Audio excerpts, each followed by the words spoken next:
The best mom anybody could ever ask for. I miss her dearly every single day. She would have been the best grandmother to my daughter. I dried my tears and looked up at her and told her to get out and don't come back. I can't believe that you would say that knowing my mother is dead. She eventually left, and I immediately called my husband crying and telling him what she did. He was so shocked and didn't believe me at first because his mother's not that type of person. I thought so too. He came back to the hospital where the nurses confirmed my story. He apologized to me and gave me a hug and stated that must have been hard to hear.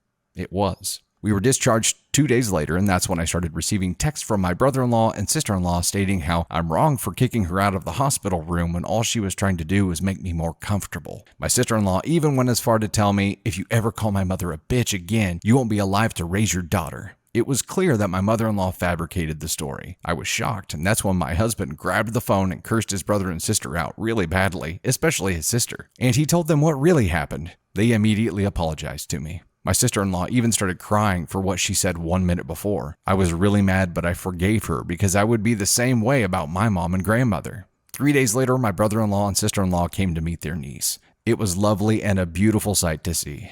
30 minutes later, my mother-in-law pulls up unannounced. I quickly grabbed my baby and went upstairs. My husband opened up the door and told her, "You're not allowed here or around the baby until my wife is comfortable." She quickly caused a scene at her front door. Eventually, my brother-in-law and sister-in-law got her to calm down and she left. My brother-in-law and sister-in-law came back in and apologized to us and left. Ever since then, the rude text messages and phone calls didn't stop, even texts about my mom. So that's when I cut off all contact with her. I told my husband that's his mom. I would never tell him not to talk to her, but I'm done. He said, "I love you, I love our daughter, and this is my family now, and I'll do whatever it takes to protect it." My grandmother and friends told me I wasn't wrong, and they were proud of me for standing my ground. Surprisingly, my best friend told me that I'm wrong how I'm going about it, especially since that will be her only grandchild, which I cannot stop thinking about. So, am I the astronaut?